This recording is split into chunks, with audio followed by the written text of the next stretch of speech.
أعوذ بالله من الشيطان الرجيم. بسم الله الرحمن الرحيم. الرحمن علم القرآن خلق الإنسان علمه البيان.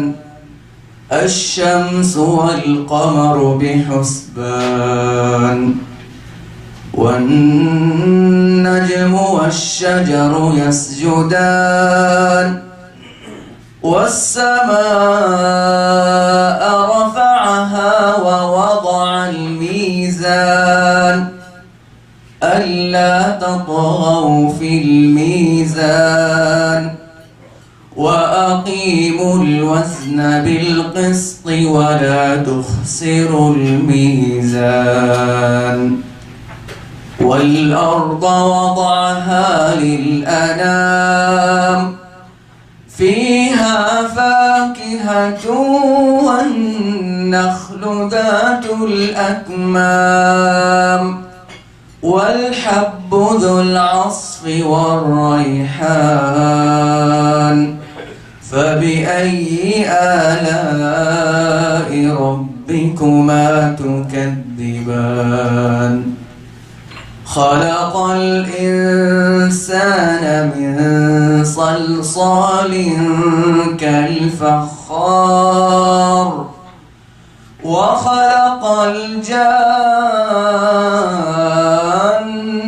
من مارج من نار.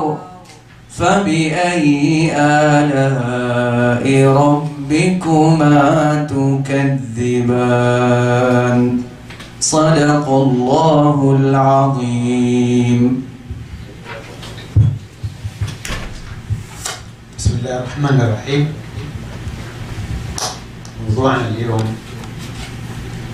يخص أكثر من منتصف شريحة المجتمع، ونحن جميعا نعاني، ولا سيما كبار السن مننا وحتى الآن الشبيبة بدوا يعانوا، لأنه عدد المستأجرين لمن وصلوا إلى سن التقاعد أكثر من 62%، وهذه على فكرة بالمرة حقيقة نسبة مرة خطرة جدا. وفي نفس الوقت طبعا الحكومة بذلت مجهود، لكن الأجهزة ترى ضعيفة. وأنا كنت دائما باستمرار، يمكن أنا كنت في السابق في بلدية جدة وفي الطائف، يقول لك على فكرة إيش كثير من مئات الآلاف من المنح ما تنفذ. طبعا هذه عشان تنفذ لابد يحتاج إلى أجهزة كبيرة مخططين إلى آخره. وطبعا من السابق كان جات حكاية وزارة الاسكان وانشأت عماير ضخمة جدا، وقعدت يمكن أكثر من 17 سنة. دي على سبيل المثال في جدة، وبعدين حتى في طريق مكة، وطبعا في الرياض نفس المشكلة، في الدمام إلى آخره. وبعدين طبعا أوقفت هذه الوزارة، لأنه الوزارة أي وزارة تنشأ لابد يكون لها مفاهيم كبيرة جدا وأسس حقيقية. دحين الآن الحمد لله الآن أنشأت وزارة الاسكان، وإحنا متأملين، وكل الشعب السعودي متأمل خير. ليه؟ لأنه جاءت بمفاهيم مختلفة. وحتى الآن موضوع المنح الأراضي اللي هي معطلة في البلديات من السابق، الآن كلها على فكرة حتحول كلها للوزارة، وحيكون لها كوادر مختلفة إلى آخره. إحنا الآن مقبلين، نقول إحنا ودائما نتأمل، مقبلين على عصر إن شاء الله طيب جدا بالنسبة لعملية الإسكان. طبعا فارسنا اليوم هو المهندس جمال برهان، وما شاء الله تبارك الله سيرة ذاتية مميزة له. طبعا مؤهل للعلم بكالوريوس في عمارة البيئة كلية الهندسة، اشترك في كثير من الدراسات بالذات في دراسات الإسكان. عمل في مجال التنمية العقارية لفترات طويلة جدا، ومارس حقيقة عمل التخطيط والتمليك والتقسيط في مكة المكرمة وخلافها. وطبعا أهم شيء أنه هو مشارك في جمعيات اجتماعية كبيرة جدا، جمعية علوم العمران، جمعية البيئة السعودية، الجمعية السعودية لعلوم البيئة، لجنة الإسكان، عضو مجلس إدارة جمعية عيون جدة الخيرية، مجموعة لسان جدة، مؤسس مجلس أصدقاء جدة مشارك في العديد من المؤتمرات والندوات والمنتديات. ده حقيقة ده بيظهر أهمية هذه المحاضرة وهذا الحوار إن شاء الله لو حيطرح للمناقشة بإذن الله. يتفضل أخي وحبيبنا المهندس جمال. بسم الله الرحمن الرحيم. الحمد لله رب العالمين والصلاة والسلام على أشرف الأنبياء والمرسلين نبينا محمد صلى الله عليه وسلم. أشكر الأخ واصف كابلي على هذه الدعوة الكريمة. وأنا كنت الفترة الماضية أعتذر كثير على مدى سنة كاملة. كنت يعني بعد أنه حتكلم في الوقت المناسب وشايف هذا هو الوقت المناسب للحديث عن الاسكان. أشكر الأخوة الحضور الجميع. الحقيقة هذه ما هي ليست محاضرة أكاديمية، لكن باختصار بدنا نعرف كيف كنا وكيف نصبح. في ورقة اللي قدمت لكم هذا في مختصر حق محاور الندوة.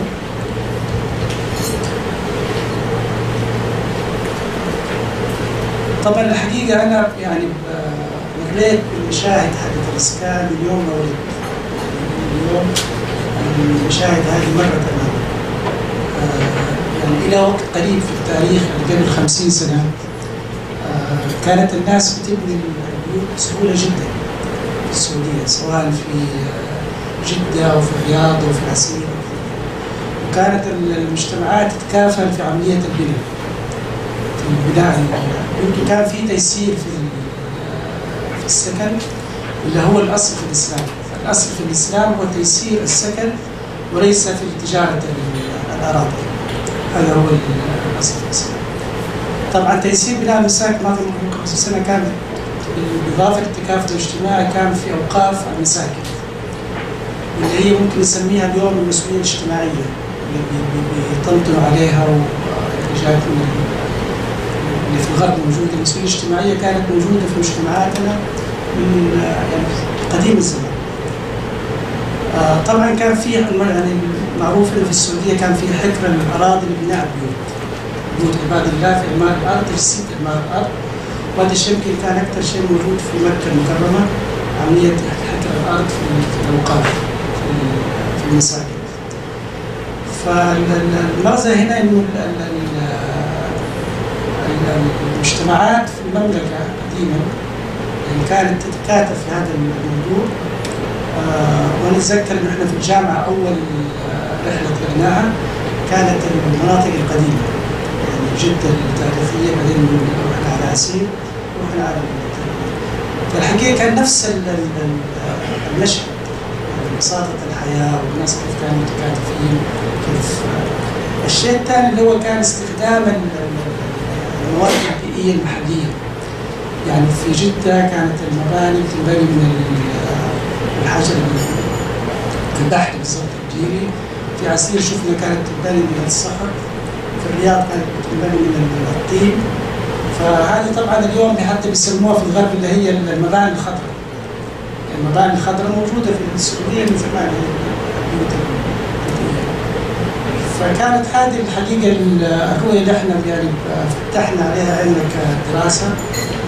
وكان برضه ايام الطفوله الصغيره. طبعا انا شخصيا متاثر بموقف يعني جدي رحمه الله الشيخ داود فريمان. هو كان استاذ في الحرم المكي ويوقف بيوته الثلاثه. وكان الحقيقه الوقف اللي في الفرق هو الرئيسي. يعني كانت الوصيه اللي هو التقسيم على الثلاثه ثلاث، يعني تلك للصدقات وتلك للصيانه وتلك للورثه. طبعا في ذاك الوقت الحقيقه كانت يعني الرؤيه محدوده في هذه النظره، لكن اليوم ادركنا بعد نظر جدي لهذا الموضوع. انه الوقف مستمر. طبعا هو يزين مع التوسعه في الحرم في ايجاد الثاني، ولكن في المقابل كانت في يعني عائله في عندنا في البيت حقهم. يعني بعد ما توفى صاحب المنزل الورثه اختلفوا واتباع البيت، واصبح الان يعني في ما في بيت يجمعهم. وفي طبعا يعني قضايا ثانيه من البيت اتباع وصاروا الاولاد مستاجرين، بدل ما يكون في ملك في بيت الابوه صاروا مستاجرين. فهذه النقطة من الحاجات اللي حقيقة أنا أتذكرها في الذاكرة وإحنا صغار، إنه في جدة كان في أحد العائلات احتاجت لشراء منزل ب 25,000 ريال. تخيلوا هذا السبب. ففي واحد من خلال يرحمه الله يعني باع سيارته عشان العائلة تشتري منزل. فهذا ورينا كيف التكاتف اللي حصل. طبعا إلى وقت قريب يعني في عام في التسعينات يعني كان في مشروع في قبل ما تأسس التأمين العقاري، كان في مشروع في الاسكان في جدة جنب الاتصالات، كان سعر البيت ب 20,000 ريال. وكان صاحب الحقيقة الأرض الشيخ ناصر الله يرحمه يعني سوى هذا البيت لأنه عنده الفكر إنه هذا في منفعة للناس. ويعني هناك يعني حديث الرسول صلى الله عليه وسلم إنه الإنسان لما يبني بيت حتى المستأجرين اللي بيأجروا يكون له أجر بقدر تيسيره لهذا الأجرة يكون له أجر. طبعا أحاول أختصر لأنه كده الأسئلة حتكون يعني مفتوحة في هذا الموضوع. اللي حصل طبعا في السعودية إنه أنا من وجهة نظري الشخصية المملكة مرت ب3 أزمات في السفر. الأزمة الأولى بدأت مع عام 1390 هجري، وكان سبب هذه الأزمة اللي هو طبعا التغير في مواد البناء والتسويق.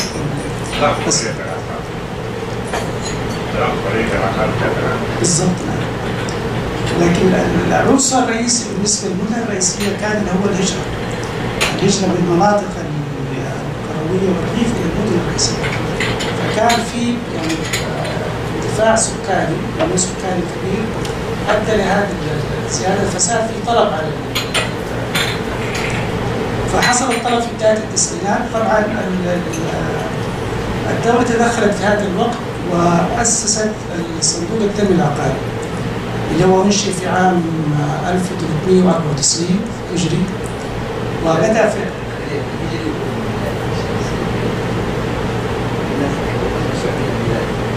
1964 تأسس صندوق تحديدا 11/6/1994. صار في ارتفاع الطلب على أراضي المخططات للتقديم لصندوق التنمية العقاري، وصار في ارتفاع في أسعار الأراضي في هذا. طبعا الحقيقة صندوق التنمية العقاري يعني بقدر ما كان في إيجابيات لكن كان في سلبيات. الشروط اللي وضعت الحقيقة في ذاك الوقت لا توثق بالنسبة للمعايير بالنسبة لفئات الدخل وقدرة الناس، فكانت يعني في مساواة. فهذه المساواة أعطت يعني سالت السمعة حق صندوق البنك التنمية إنه والله بكرة 300,000 ريال يا جماعة جهاز واحد يبغى يقدم وياخذ 300,000 ريال. هو الاقتصاد كمان وضع فعلي. لكن طبعا في ذاك الوقت الحقيقة كثير من البيوت العوائل استفادت الحقيقة في منتصف التسعينات حتى على مستوى العائلة، يعني حتى كان في كمان بيقرض الزوج وزوجته يعني. فالحقيقة صندوق التنمية العقاري لما تأسس يعني هو اللي قلب العملية. كانت أول الأرض كان الناس تبحث عن الأرض عشان تبني، الآن صارت الناس تبحث عن الأرض عشان تقدم صندوق التنمية وتبحث عن الأرض عشان تتاجر فيها. فصار في طلب على منح الأراضي الكبيرة والصغيرة. طبعا كان في نوعين من منح الأراضي، كانت في منح ملكية عن طريق الديوان الملكي بما يسمى بالأراضي الخام، ومنح حفظ البلدية للمواطنين.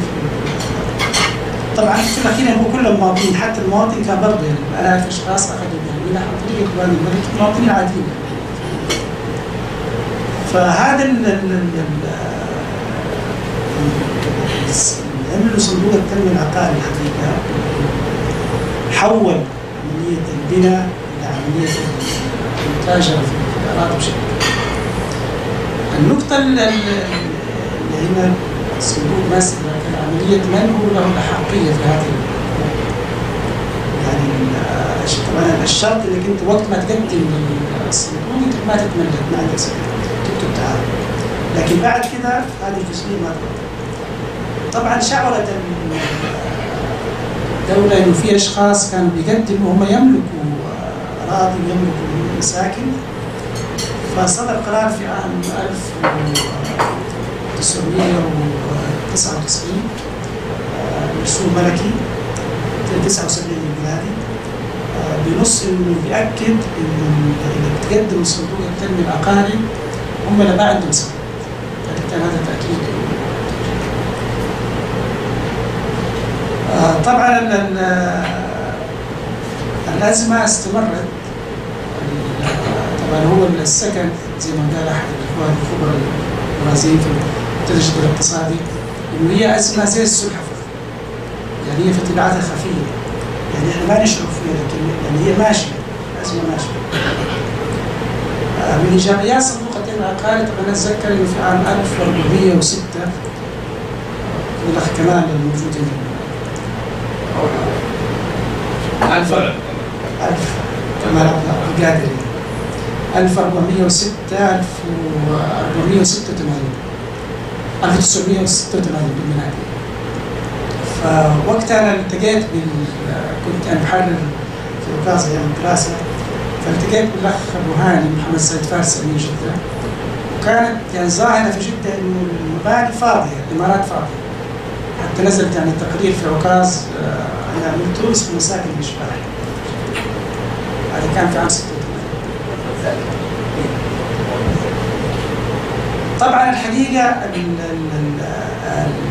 الدولة كان عندها دور تكافل مع المواطن، هذا بيأكده القرار صندوق التنمية. القرار الثاني الحقيقة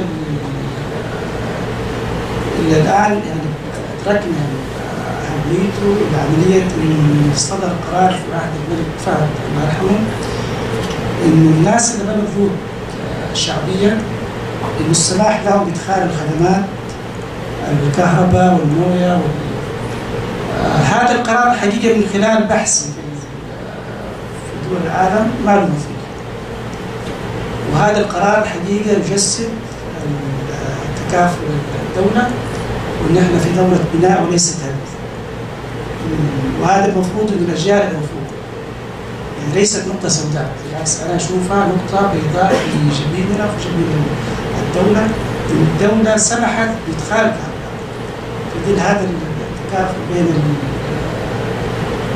مع المواطنين والشعب. وهذا الحقيقة التوجه اللي قائد إن اليوم مع الأسف يعني هناك بعض الشركات تحاول يعني تزيد هذه الصورة الإيجابية، إنه يطلق عليها طبعا العشوائيات. الحقيقة شخصيا اختلفت في هذا المسمى، لأن المسمى المناطق العشوائية ما هو مرتبط معي، وانفردت فينا يعني أمانة مدينة جدة هي اللي قدمت المقترح الأخ عادل الجديد، وطبعا هو المقترح ليس قرآن قابل للتغيير والتجديد، كل المجموعة الحقيقة من المختصين في هيئة المهندسين يعني رأينا إنه إعادة النظر في هذا المسمى إلى بدل من العشوائية إلى التنموية، لأنه هي أساساً هي أحياء قديمة وليست يعني. وهذا طبعاً من بالذات في موضوع السكن يعني من الحساس جداً، تتعامل مع مواطنين يعني إطلاق كلمة عشوائية. أنا شفت يعني الإخوان في الكويس يعني كانوا جداً حقيقة يعني حتى المسمى في البيوت يعني أطفال وأولاد هم يعني عشوائيين أو شيء، هذه حساسية. والمفروض إن حقيقة يعني سكان جدة وأهل جدة والرجال المخلصين تكلموا في هذا، أبواب الدولة المفتوحة والمفتوح سواء عن طريق أمانة المنطقة. إحنا يعني دورنا طرحنا هذا الموضوع في منتدى جدة الاقتصاد.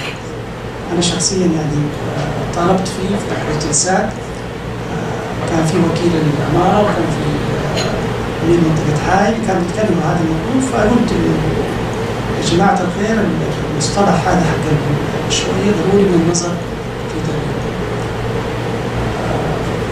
استمرت طبعا أزمة الاسكان اللي احنا ما كنا عايشين فيها، فبدأت رجعت تاني الأزمة في بعد 1400 استمرت إلى 1410 من 1410 إلى 1490.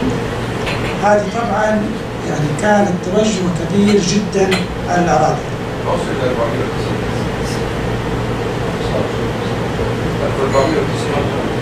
490 لا 1390 1410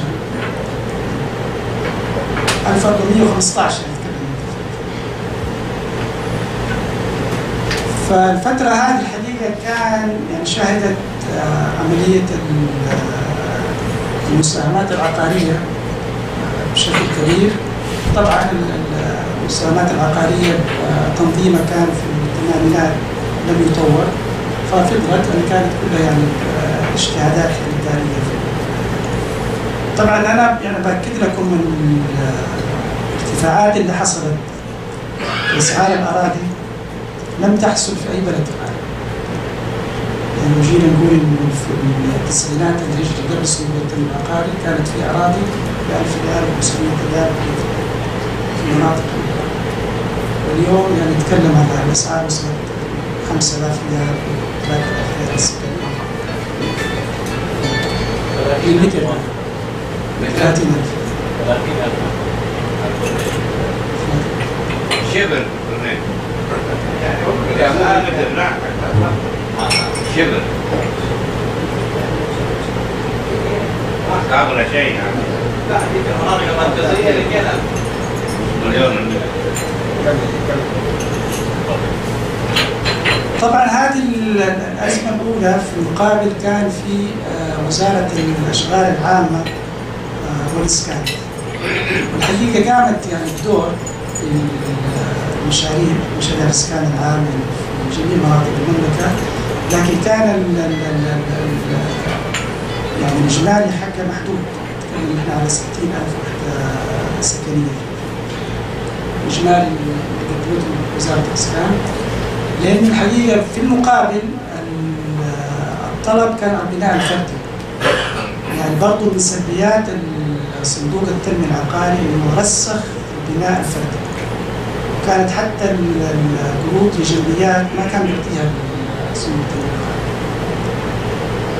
بل احنا يعني اشتغلنا في التطوير العقاري يعني في يعني الطلبات اترفعت للبنوك إنه يقرضونا هذه البنوك أساس نسوي بيوت للناس، فكان في تحفظ وزارة المالية الأنظمة ما تسمح.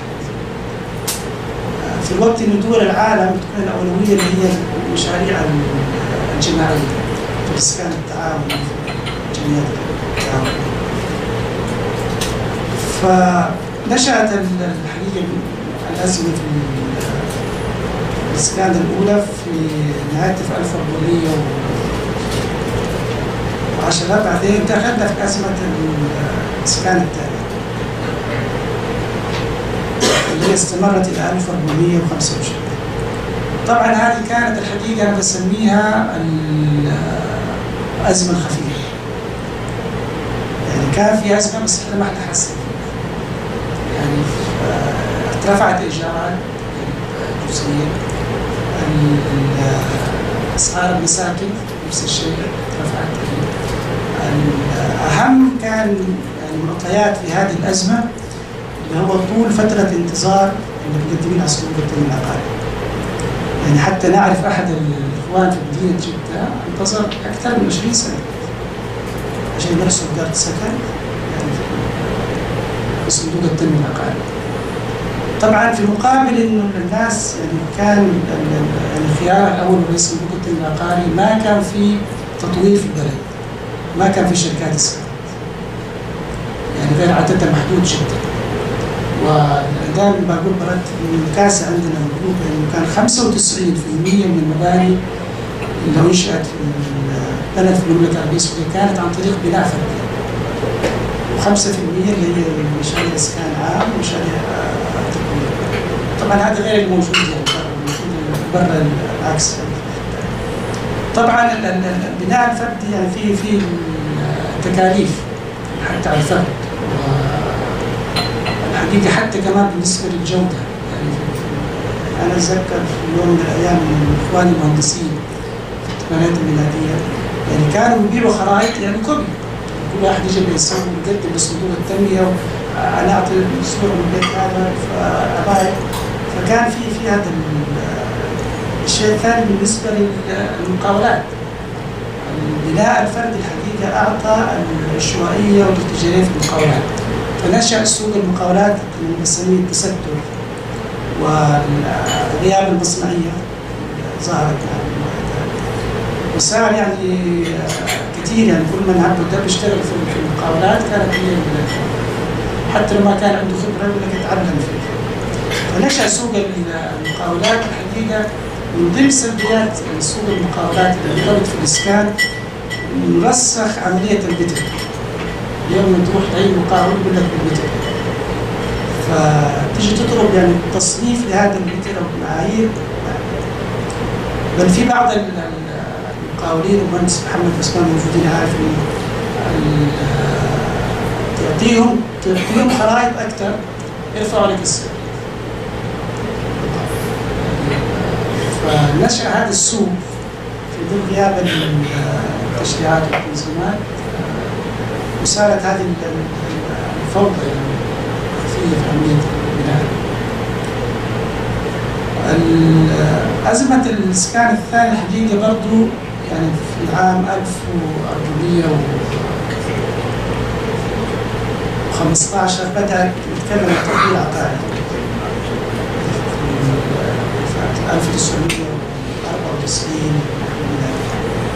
فبدأت يعني البحث عن بدائل أخرى غير صندوق التنمية العقاري، فتأسست شركات محدودة واجهت عقبات. كان من ضمنها شركة تأسست في جدة وبنت أول مجمع سكني للعوائل السعودية 220 وأنا كنت حقيقة ضمن الأعضاء في هذه الشركة في فريق العمل.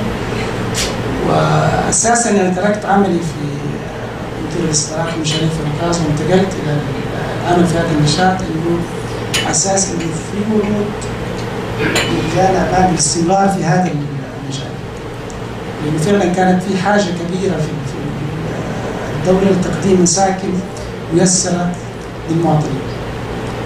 اللي حصل طبعا الشركات اصطدمت ب يعني عقبات كثيرة. من ضمن العقبات اللي هي ثقافة البناء عند الناس، انه تترسخ ثقافة البناء الفردي، وفصار في يعني وصلت بعض القضايا للمحاكم. طبعا لم يكن الهدف عملية رفع دعوى عدم الالتزام بالمواصفات او شيء، ولكن كان عملية يعني إيقاف الاقتصاد. وهذه الحقيقة برضه من الحاجات اللي رسخها صندوق التنمية الاتكالية.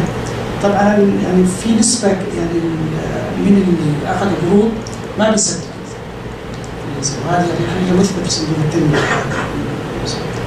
فنشأت هذه الثقافة في عدم المحاسبة بالنسبة للقروض في السكن، فانتقلت للشركات التطوير، وهذا أدى إنه خلى شركات التطوير تتراجع. يعني إحنا كل اللي نفذناه مشروع واحد خلال 4 سنين. طبعا التجربة استفدنا منها. اللي دخل المشروع كان مقاول يعني متعود على الجامعات وكذا، مقاول كبير، وأعطانا سعر عالي. وهذه مشكلة برضه في المقاولات، اللي أنت بتعطيه مشروع سكن بيعطيك سعر عالي لأنه هو بيعتبر كل فيلا مشروع قائم بذلك، خاصة موضوع الدوشة حقت العوائل، كل واحد بيغير بلاط اللي بيغير مطبخ بيغير. فحصلت يعني الربكة هذه في عملية شركات التطوير العقاري انها تراجعت بالنسبة للتطوير. المشروع الثاني بيوت المنار كان مع محمد عثمان اللي فيه. درسنا احتياجات الناس، نزلنا تقريبا 120 فيلا، الدفعة الأولى 100,000، قيمة الفيلا 550. طبعا تكلمت على عام هذا قبل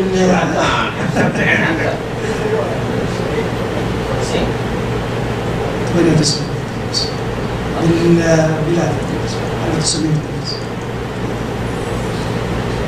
طبعا استفدنا من التجربة الأولى وقلنا خلينا نساعد الشباب في المقاولات ويفتح الباب ننزل مقاولين المتوسطين والصغار. فنزلنا 22 مقاول.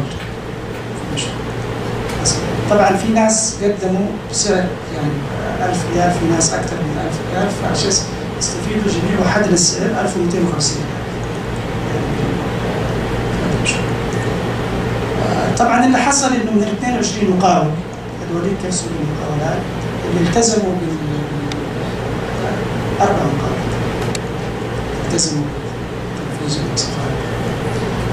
وهذا الشيء الحقيقه بيعطينا يعني معطيات معاناه بتصير بنا.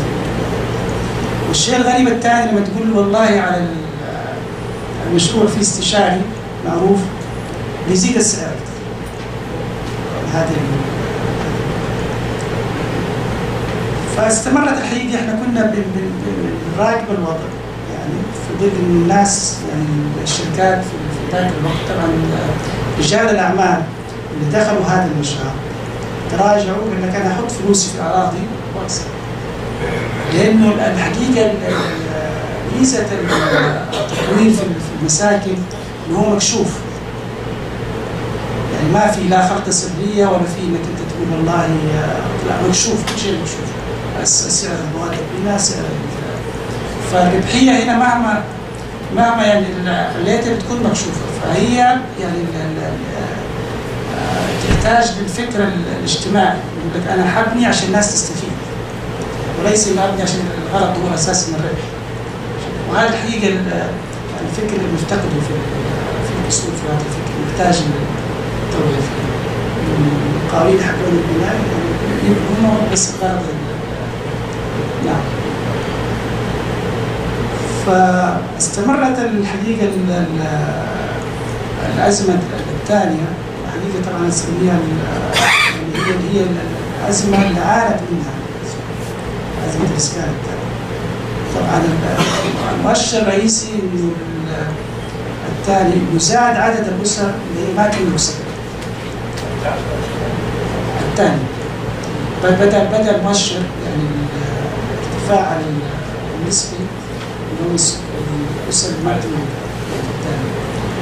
احنا كنا حقيقة كمتخصصين في هذا النشاط نشعر بهذا وكنا حتى بندعو في المنتديات في المؤتمرات بالجماعة والله إذا ما تداركنا الموقف يعني في أزمة قادمة، في أزمة قادمة. هذا الكلام في يعني في 1425. عقد في الرياض منتدى حق الاسكان الميسر، كان برعاية الأمير السلطان الله يرحمه وزارته هيئة المهندسين. وأنا شخصيا قدمت يعني طرح موضوع المشروع الوطني الاسكان التعاوني، إنه لا يمكن حل يعني الاسكان في المملكة العربية السعودية غير بتعاون الجهات الحكومية مع القطاع الخاص ومع مؤسسات المجتمع الكامل في هذا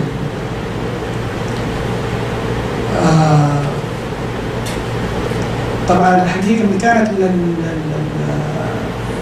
الصدف إنه أنا راجع من الرياض طلعت الطيارة وجدت جنبي في المقعد الأخ عادل فقيه، كان وقتها رئيس الغرفة التجارية، فكان بيسألني يعني إيش المقترح وكذا.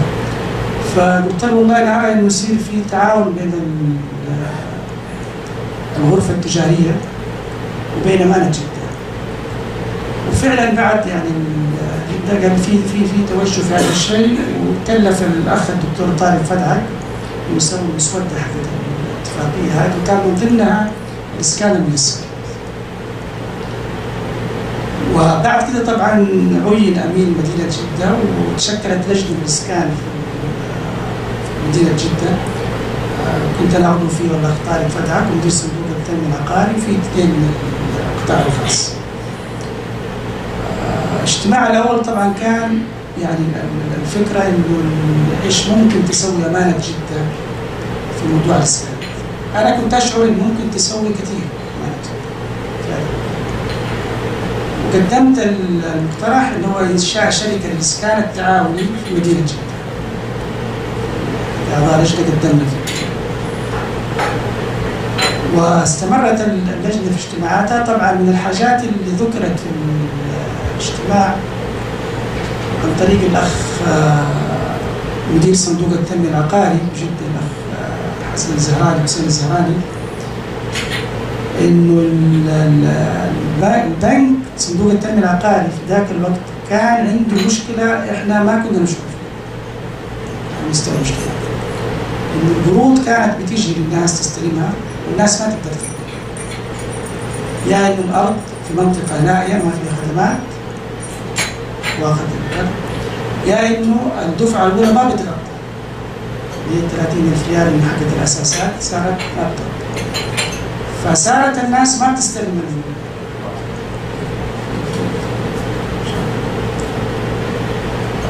طبعا اللجنة بعد كده يعني هدئ نشاط الحقيقة، وفوجئنا احنا بتغير المقترح من شركة اسكان تعاوني إلى شركة جدة لتطوير العمراني ومشاريع ما اسمته مدينة جدة للعشوائيات يعني جدة. وأنا شخصيا كان عندي تحفظ كبير على هذا الموضوع، لأنه تنمية الإسكان إذا لها علاقة بالحياة السكنية لابد أخذ يعني موافقة المواطنين السكان نفسهم، سواء يملك بيت بصك. طبعا الخلل اللي حصل في عمارة جدة رفعت إنه وصفت يعني أحياء عشوائية لهذه المناطق العشوائية في مناطق المواطنين السكان يملكوا فيها صخور. يعني هذه كانت الحقيقة ما حصلت يعني أنا أملك صك.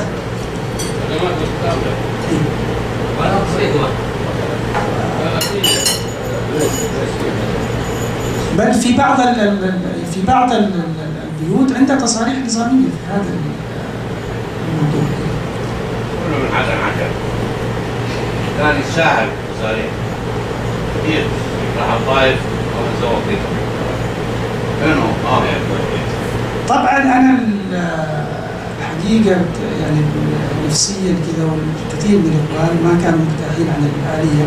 أعلن طبعا عن مشروع قصر الخزام ذاك الوقت، وكنت أشعر إنه في شيء حيصير، يعني في الأخير إنه هذول الناس مواطنين وسكان ولهم يعني لهم حق. اللي حصل طبعا سكان النزلة يعني تظلوا رفعوا لخاتم الحرمين تظلوا من هذا الموضوع. وحتى كما علمت من الشيخ أحمد زين الله يرحمه ويغفر له يعني وقف مع أولاد المواطنين في عملية إيصال صوتهم خادم الحرمين في موضوع قصر الخزام. اللي حصل إنه الملك عبد الله أصدر قرار في ذو القعدة 1430، لكن حتى كثير ما بيعرفوا هذا القرار، وكان يعني توجيه سامي إنه الأمانة مدينة جدة إنه توفير مساكن بديلة قبل تطوير هذه المناطق، قبل إنك أنت ما تهدم وتنزع لازم توفر. طبعا جاء نصا في جميع السكان. أنا الحقيقة لما نشروه بعد الصحف شفت القرار هذا، هو كان قرار حكيم يعني خادم الحرمين حفظه الله، إنه ما قال لي أمانة مدينة جدة وقف المشروع، لكن يعني كأنه بيقول لي تعيد النظر في آلية المشروع، لازم توفر مساكن بديلة. طبعا كان في خط رجعة حتى مع الشركة، يعني توجيه الملك أعطى خط رجعة إنه كان ممكن تتدارك الموقف. الأمانة تقول والله إحنا ما حنقدر بهذه الآلية ونحن نوفر سكن للناس كلهم قبل ما نهدم أحد، خاصة إنه في أزمة سكن. طبعا سبحان الله إنه ذو القعدة 1430 في ذو الحجة سارت كارثة السوء. حقيقة طبعا الكارثة حكمة ربنا وكلنا الحقيقة تأثرنا. اللي حصل بعد الكارثة إنه كان المفروض إنه أمانة مدينة جدة يعني تعيد الأولويات احتياجات السكان هذا الاستمرار في مشاريع العشوائيات أو الاهتمام بالأولويات. طبعا لما تعثر موضوع قصف الفسان دخلوا مشروع الرويس، دخلوا مشروع الرويس، والمشروع طبعا يعني صار في جدل فيه كبير عليه، يعني تعثر المشروع والمشروعين تعثروا. لذلك القصد هنا انه المشاريع ما اسمته امانه مدينه جده مناطق عشوائيه وحياه عشوائيه ليست هي البديل لتوفير السكن للمواطنين، والافضل ابقاء السكان في اماكنهم واستثمار هذه المباني لصالحهم. خاصة إنه في فكر صندوق التنمية العقاري بداياته أسس فكر الاستثمار، يعني كانت أكثر المباني اللي تطلع هي يعني مباني الأماين، يقول لك أنا أجر واستفيد بالإيجار وأدفع المسؤولية. هذا الفكر اللي أسسه. نحاول يعني أعدي على السريع عشان الوقت. فدخلنا في الأزمة الاسكان الثالثة بدأ في 2025 مع تولي خادم الحربين مقاليد الحكم اللي يعتبره هو يعني عهد الإصلاح ومكافحة الفساد. ففي جملة من القرارات اتخذت في هذا الموضوع من ذاك الوقت إلى اليوم. طبعا أنا حاول على السريع عشان نختم في كان في قرار بتغيير نظام المساهمات العقارية وربطها بهيئة سوق المال، وقف المساهمات المتأثرة. طبعا هذا يعني قرار حكيم وكان مربوط أيضا بعمليات يعني المساهمات الوهمية، أو خلينا نقول بشفافية الفساد اللي كان موجود في المساهمات العقارية. وقف استخراج صكوك استحكامات أراضي المحاكم، وقف منح الأراضي مساحات شاسعة، هذا كان في عام 1427، وتحويل منح أراضي سكنية للدولة الدخل المحلي. طبعا كان قرار حقيقة حكيم في ظل كان موجود من صراعات على منح الأراضي، وكان موجود في فساد في المساهمات الوهمية. في قرار طبعا كان بإنشاء هيئة وطنية لمكافحة الفساد، واللي أرى يعني في ارتباط كبير بينه وبين موضوع الصكوك بطريقة غير مباشرة. لكن لو شفنا الآن أكثر قضايا الفساد في المملكة ترتبط بتزوير الصكوك بالأراضي. ودائما أنا بردد إنه يعني إحنا بمشيئة الله حطينا يدنا في يد الدولة وقدرنا نصلح هذا الملف فساد الأراضي، حيكون في خير كبير. زيادة أسماء صندوق التنمية العقاري مبلغ 9 مليارات ريال، وضاعف هذا المبلغ إلى 40 مليار. الشاهد الاسكان في 1428. دعم صندوق التنمية العقاري برضه زاد ب 40 مليار. صدور أمر سامي في عام 1430 بتوفير أمانة جدة السكن البديل. طبعا أنا شاركوا على موضوع النزلة نسبة الوزارة، إنه يعني بيأكد على تكافل الدولة في أهمية السكن. الأساس هو البناء وليس الهدم. طبعا أهم قرار أنا من وجهة نظري يعني استراتيجي وأشوفه قرار يعني تاريخي نفس الشيء، اللي هو قرار إلغاء شرط الأرض صندوق التنمية العقاري.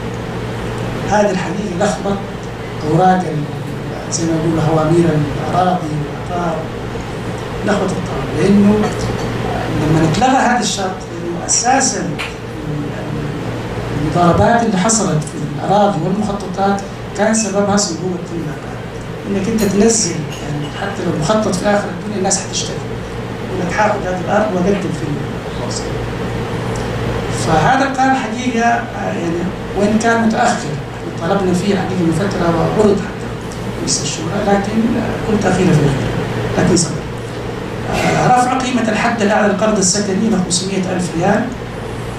أنا عندي شخصيا تحفظ على هذا، إنه البديل إنه هو ما يترفع، لأنه إحنا عندنا دراسات في السكن سويناها، أنت ممكن حتى 200,000 ريال تنشئ مبلغ مو 300,000 ريال، يعني مبلغ بسيط منشأ.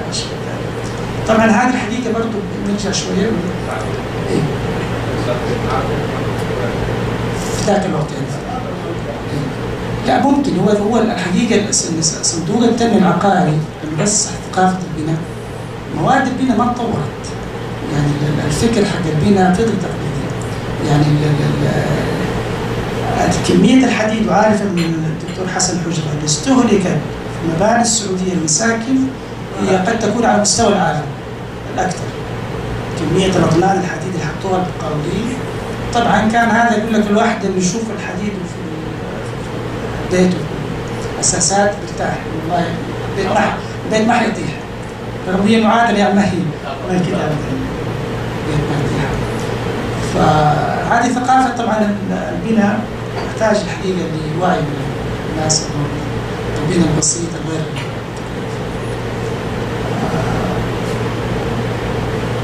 طبعا بعد كده انه هو في امر ملكي صدر في 13/4/1432 اعتماد مبلغ 250 مليار لوزاره الاسكان في تنفيذ بالسابق نصف مليون وحده سكنيه. بعد كده صدر في 20/4/1432 انشاء وزاره الاسكان ويضم لها صندوق التنميه العقاري. وبعدين قرار مجلس الوزراء في 13/8/1434 بالموافقه على نظام الرهن والتمويل 1433. اخر القرارات اللي صدرت قبل شهر اللي هي وقف توزيع منح الاراضي وما يسموه الان اللي هو ارض وقرض الوزاره، وتحول الملف بالكامل على نخلص من هذا عشان نختم المتحد امام وزاره الاسكان تحديات كبيره، يعني تحديات كبيره في هذا الموضوع. وانا وجهه نظري انه لا يمكن حل مشكله الاسكان في السعوديه بمركزيه الوزارات. لابد ان المهمه اللي اعطيت وزاره الاسكان في تنفيذ نصف مليون وحده سكنيه وتوفير السكن للمواطنين انها تتوزع المناطق، اشراك المناطق في بعض الدول في اكثر من هيئه للاسكان.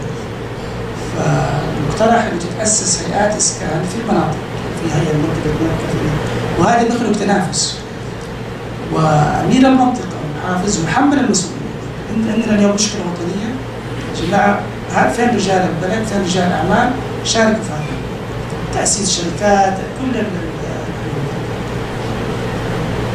فانا اخذت من هنا انه الاسود اكثر، لكن اطرح النقاش الحوار اللي هو والسلام عليكم.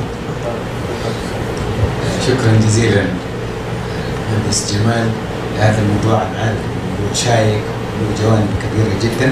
وقبل ما نبتدي في الحوار ادي الفرصه لاخي الدكتور واصف عشان يبتعلوا مداخله اساسيه. نشكر الحضور، وعلى رأس الحضور في ضيف يعني عزيز جانا له مدة طويلة ما شفناه، الدكتور الأستاذ جمال عبد القادر، نرحب به. وجاء من جيراننا كمان الدكتور جمال كمان غايب مدة طويلة، ومنتسبين جدد المهندس محمد عثمان شرفنا، والأستاذ عرب جلال الدين المياه، وكنا نبغى احنا موضوع المياه كمان ان شاء الله. ما عندنا مشاكل مياه والحمد لله، لكن الاسراف في المياه متوفره، لكن المشكله هي فعلا اسراف المياه. الموضوع موضوع مهم وشيق، موضوع الاسكان، وخاصه انه المسؤوليه الاجتماعيه. انا يعني اتمنى انه تكون المسؤوليه الاجتماعيه هي الاساس في الاسكان، لانه لو نظرت لها الدوله من هذا الموضوع ونظروا رجال الاعمال من هذا الموضوع لما وجدنا اراضي مساحاتها كبيره وسط البلد نروح ندور على اسكان خارج البلد. طيب انا لو اخذت ارض من الاراضي الموجوده داخل مدينه جده وموجوده بالاف الامتار، مئات الالوف من الامتار، لو اخذنا منطقه من المناطق هذه اللي حيمر من جنبها القطار مستقبلا، وحتكون قريبة من الخدمات وفيها البنية التحتية. لو أقمنا عماير إسكان زي عماير الشرفية، أعتقد هذه بالنسبة لنا للعصر الجديد العصر الحديث هو أسهل. كثير من الشباب ما عنده استطاعة إن هو يجيب سواق وخدامة وحارس. الفيلا هذه تحتاج إلى خدمات ثانية أخرى غير خدمات البنية التحتية. لما تكون الشقق متوفرة، ويمكن تجربة جدة والإسكان كثير من العوائل مبسوطين في المناطق هذه، ويعني أحيانا بتكون الشقة كبيرة، بتكون 4 غرف كثيرة عليهم، واحد متزوج غرفتين وثلاث غرف تكفيه. أي فلو قامت العمليات هذه حتى الإسكان فعلا القلب يحوج أو يوفي.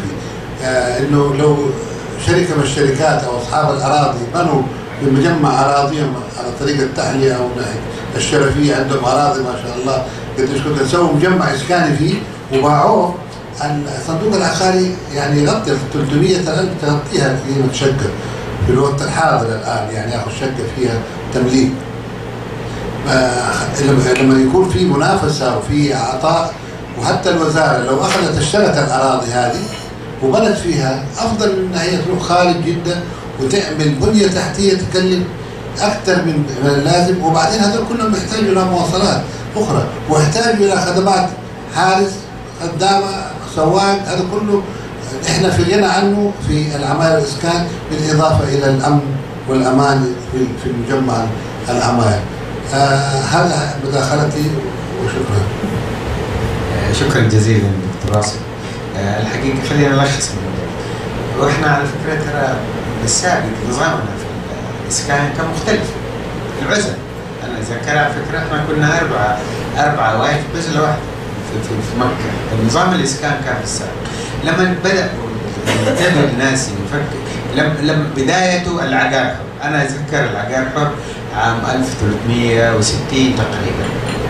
ولما صار في العقار حر طبعا كل الناس اللي كانوا منضغطين يقول لهم ما بحتاج. أنا أتذكر العزل اللي كنا فيها في مكة كان 700 ريال على طول، قال 700 ريال يعني 10 أضعاف. فاضطروا الناس اللي يطلعوا برا وابتدوا يفكروا اللي عنده أرض شو اسمه بعيدة إلى آخر. هذه بدايتها. المملكة كانت لها مجهود ممتاز. يعني أنا أتذكر طائف أبويا الله يرحمه أخذ منحة أرض من وزارة المالية، أول مدينة خططت، وكان في توزيع الأراضي، لكن ما كان بطريقة مدروسة. كان كثير منها حاجات عشوائية. أنا متأسف أقول إن إحنا مشكلتنا ما عندنا تخطيط، وعندنا وزارة تخطيط لكن ما بتمس هذه الأشياء. هذه الأشياء لازم تمس ولازم تدرس دراسة حقيقية. البنية التحتية مفقودة. وأنا أتذكر كنت مساعد ونائب الفارسي، جاني واحد قال لي أنا أبغى ترخيص. يا أبوي فين أرضك؟ قال أديني ترخيص وهذا وشوف هذا، أنا عندي أرض 30 في 30. يا أبوي فين؟ قال والله ما تعرف، حتى أنت ما تقدر توقف عليه وتشوف، تديني ولا أروح أبني لوحدي ولا أسأل فيك كده بهذه الجرعة. فمشكلة متأسف إنه إحنا ما عندنا تخطيط للأشياء القديمة من السابق ولا البنية التحتية. وطبعا ما انسى ان اشيد بشركه ارامكو في المنطقه الشرقيه، وحتى في ينبع كانت تدي ارض وتدي قرض مناسب للبناء. انا بنيت في جده عانيت 300,000 ايش؟ اي 300,000، وحتى لما رفعوها 500 يصير كانه الواحد على فكره يصير يا انه شحات، يا يروح هنا يا يروح لبنوك يا الى اخره. فما هذه الاشياء دي كلها كانها دوامه كبيره جدا. انا زي ما قلت انه هذا الموضوع كبير، ولكن ان شاء الله احنا بنتامل خير. لكن خلينا نشوف المداخلات اذا سمحتوا. طيب سيدي تفضلوا. السلام عليكم. انا ايوه عادل عمر ثابت، انا استشاري بمستشفى الملك خالد الحرس الوطني، طبعا من اعضاء الروضة. حقيقة أنا أعتقد إنه مشكلة الإسكان هي مشكلة عويصة جدا، ومشكلة من زمان، يعني من بداية المملكة العربية السعودية. الإشكالية فيها أنا خاصة ب5 أشياء، يعني يمكن بس أعطيني 3 دقائق زي المعهود. يعني رقم 1 منح الأراضي. الأراضي تمنح تكرم بها كبار رجال الدولة، كما حصل في مطار جدة القديم 18 كيلو متر مربع منحت هكذا. فممكن هي هذه تحل مشكلة الإسكان كلها في جدة كنموذج من المملكة. مطار الملك عبد العزيز كان ممكن بدل ما عملت تطويره 120 كيلو متر مربع تحل مشكلة جدة كلها، وممكن يبدأ مطار بنفس المبلغ اللي أعطي الآن لبن لادن 27 مليار. الإشكالية في المنح لو جعلت شرط في المنح كمنحة منفعة يمنع البيع لما حصل مشاكل في عملية أسعار الأراضي وارتفاعها. 2 فكرة أخذ الأرض كإحياء وأخذ عملية استحكام. لو هم فسروا إحياء الأرض أيام الرسول صلى الله عليه وسلم كإحياء الأرض، كان عماد الاقتصاد هو الزراعة، فتحط الزرع وكذا وتصبح الأرض ملكك إذا كان أرض ميتة. لكن الآن بالمفهوم الحديث يجب يكون فيها بنى تحتية 4 أشياء فيها عشان يمكن نعتبرها إحياء الأرض، اللي هي تصريف المياه، الكهرباء، التلفون وهكذا. البنية التحتية هي التفسير الوحيد في إحياء الأرض الآن. رقم 3 الأراضي البيضاء، لو جعلت فيها زكاة الأراضي البيضاء لاستعجل الناس في استثمارها في البناء أو في البيع، ما تترك هكذا بيضاء كده والناس ما يلاقي سكن. رابع شيء مهم جدا الناس بتغفل عنه، ازدياد عدد سكان المدن سواء في جدة أو الرياض أو خلافه، وبسبب واحد الهجرة من الريف الأساس. جدة الآن طبعا أهالي جدة الأساسيين يعتبر تقريبا أقلية، يعني ممكن ما يتجاوز حتى 5%، كلهم جايين من الأرياف بسبب عدم تطوير ريفهم هناك. ما بنيت جامعات في منطقة غانم وزهران، ما بنيت جامعات في رجال ألمع، ما بنيت، فبالتالي يهجروا إلى المدن عشان تعليم بناتهم، وبالتالي كبرت جدة من دون أي أسس لعملية البناء. 2 الانفجار السكاني، نحن حقيقة ثاني دولة في العالم في زيادة على السكان، أولها اليمن نسبة الأسرة 4.2، نحن 3.8، يلينا الجزائر. فعدد حقيقة الخصوبة عندنا عالية جدا، وهذا طبعا مسببات مشاكل كبيرة في توفير مآسي الأراضي والخدمات والمياه وهكذا. الشيء الخامس قرض البناء. قرض البناء الكويت حلت الإشكالية دي في عملية قرض البناء. تقول لك أنت إذا ما وفرت سكن للمواطن الكويتي عليك إعطائه بدل سكن إلى توفر له سكن. فاضطرت الحكومة في الإسراع في بناء مساكن لأنه هذه كلفة كثير بإعطاء بدل السكن. البرلمان. إيه. السلام عليكم ورحمة الله. شكرا جزيلا. حقيقة ناخذ كمان. تفضل يا سيدي.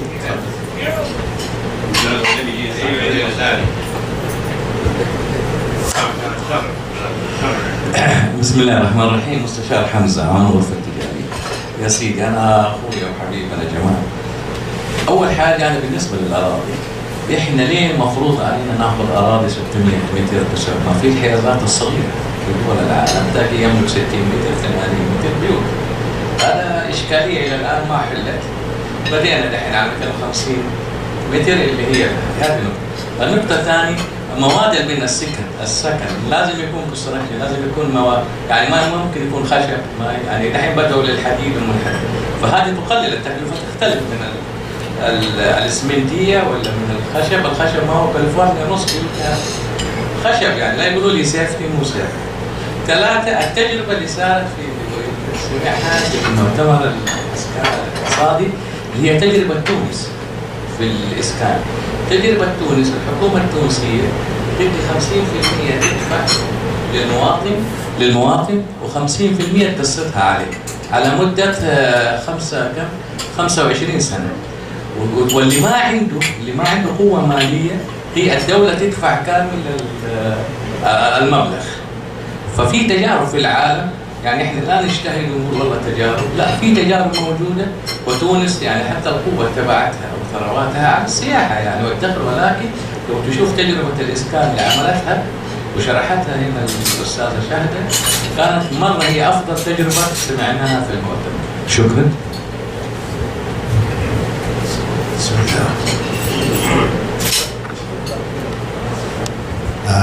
دكتور عبد الرزاق مدني، جمعية المتقاعدين. أول شيء احنا في الجمعية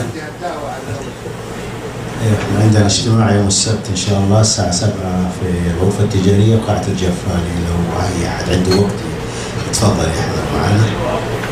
لا والله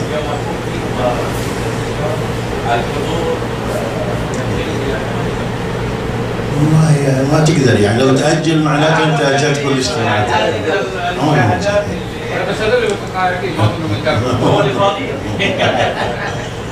احنا عندنا 70% من المتقاعد، اكثر من 70، 75% تقريبا من المتقاعدين ليس لديهم سكن، كلهم ساكنين طبعا بالايجار.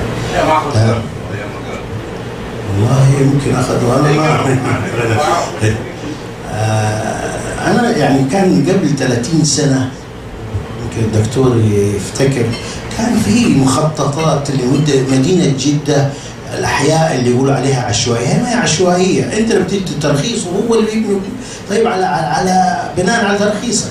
كان في مخططات زي النزله، انا كنت ساكن 35 سنه في النزله، وكانوا قايلين انه والله في مخطط جديد وشارع حيجي هنا. لو عملت هذه الشوارع انا اعتقد انه كثير من الناس انه حيتطور مع الوقت وحيبني، حتى لو بيته جاء في زاويه او مكان، ممكن شركه استثماريه زي الشركات الاستثماريه الموجوده دي تشتري الموقع وتسوي، بس هو اقل شيء انه يقدر يستفيد او ما يخسر كل شيء. انا عندي اختي كانت ساكنه في النزله مسكينه، ويعني لما سمعت الخبر دي جاء لها اكتئاب وجاء لها لين الله يرحمها توفت. يعني قالت انا ما اطلع من بيتي، كبيره عمرها 70 سنه وحاجه زي كده، فلما سمعت الخبر يعني فيعني طبعا بتتاثر نفسيا. فيعني زي ما قال الباشمهندس جمال، قال انه دي اثرت على الناس نفسيا، وفعلا اثرت على الناس نفسيا. فيا ريت يعني يعاد النظر في تخطيط المدن او تخطيط مدينه جده، انه الاحياء دي مو عشوائيه، هي ما هي عشوائيه، تسوي شوارع، تسوي تنظيمها، وتروح زي ما بيسووا في مكه ويسووا في المدينه ويعطوا تعويضات للناس دي اللي عندها. يبدا الشخص اللي هو نفسه اللي ما عنده فلوس يكون عنده فلوس، يقدر يطور نفسه، يقدر يسوي مبنى كبير، مكان الشركه استثماريه تيجي تستثمر. شكرا. بسم الله الرحمن الرحيم. غازي في جمال. بداية أحب أعرف الأخوة أن الأخ جمال خال عيالي، وبالتالي لازم أسوي داخل عشان أقدر أرجع البيت اليوم. وجايب ولدي معاي يكون شاهد يعني أنا سويت مداخلة. زوجته مصادقة عليه. هو زوجاتنا كلها مصادقين عليه. اللي يقول غير كذا ترى ما يقول صحيح. طيب المداخلة، أنا في الحقيقة عضو مجلس إدارة المؤسسة العامة للتقاعد، وأثار الموضوع الدكتور عبد الرزاق طبعا متقاعدين وكذا. نحن في المؤسسة في الحقيقة وضعنا مشكلة الاسكان كمشكلة وطنية، يعني لابد أن الجميع يساهم فيها. ومن ذلك المؤسسة العامة قامت بمشاريع أو حطت في خططها مشاريع إسكانية جبارة، مشاريع كبيرة، ونثرتها على المدن الرئيسة، يعني الخبر، الرياض، جيزان، نجران، جدة. عندنا مشروع كبير في جدة في ميدان الجمل، حوالي 2 مليون متر مربع، توفر حوالي 3 إلى 4,000 مسكن.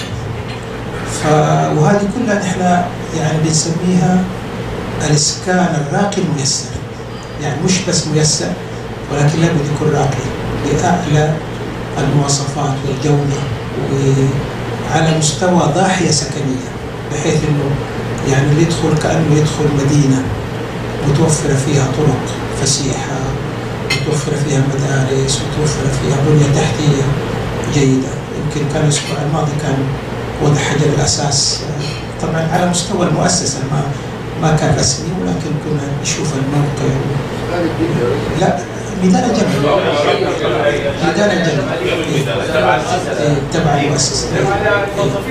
لا هذه للمتقاعدين، لموظفي الدولة طبعا، إيه منها تباع ومنها تؤجر. فأنا الأسعار هو طبعا حيكون في حينه، ولكن هي في متاول، لأنه التقاعد عمل النظام الأول اللي هو مشروع اسكان، اللي هو بيديله دار التمليك، بتعطي قروض ميسرة هو طبعا في المنطقة هذيك المنطقة غالية، يعني في اللي هو دوبلكس وفي بس الشقق أقل من المليون. الشقق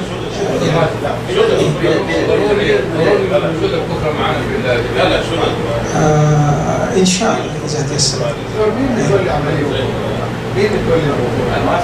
المؤسسة طبعا المؤسسة في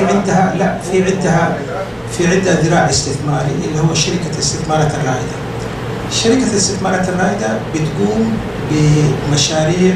المشاريع العقارية اللي هي تستثمر فيها أموال المتقاعدين، زي مثلا مشروع الملك فهد، الملك عبد الله، المركز المالي، مشروع الملك عبد الله مشروع كبير في الرياض، هذه حق التقاعد. الحي الدبلوماسي هذه حق التقاعد، أنا فوجئت إنه الحي الدبلوماسي حق التقاعد، والمدينة التقنية ومشاريع أبراج في الرياض ومشاريع سكنية في الخبر ومشروع في جدة ومشروع في جيزان وفي نجران. فبتقوم بمشاريع عقارية تطويرية تنموية لمصلحة حل مشكلة الإسكان في البلد. لا مو شرط متقاعدين، حتى موظف الدولة. فهي بدأت إنها تقرض إلا من يحتاج إلى سكن، وقرض ميسر حتى تعطي فترة سماح مدة سنة، تعطي فترة سماح. بالتالي أنت لو تبغى يعني تأجر ممكن تأجر من السنة الأولى وتدفع حق الدفعة الأولى. يعني لهذا الحد كان في منظور بعيد بحيث إنه يساعد الناس إنهم يعني ياخذوا القرض، وبيديروا شركة دار التمليك، ونجحت في الحقيقة لأنه وضعوا ميزانية معينة على أساس إنه يستهدفوا يعني كذا مليون قرض للناس. فهذه ساعدت أي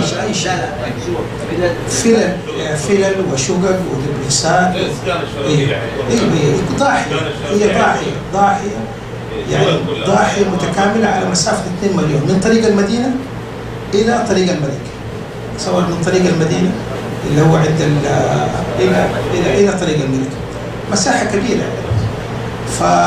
ففي جهات حكومية ليس فقط مؤسسة العامة للتقاعد، في جهات حكومية الآن بتستشعر الأزمة الوطنية وبتساعد وتساهم في حل. فبرضو من استراتيجية المؤسسة أنها تزيد نسبة المبالغ المستثمرة من اشتراكات التقاعد في العقار، لأنه مبالغ المتقاعدين تستثمر من خلال أسواق دولية، أسهم محلية ومحفظة. فالمحفظة العقارية ما تمثل إلا 10%، وبالتالي هناك توجه إلى زيادة هذه النسبة. أنا في نظري حل مشكلة الإسكان عبارة عن مثلث الإسكان، جهة تنظيمية، جهات تمويل، وجهات تطويرية.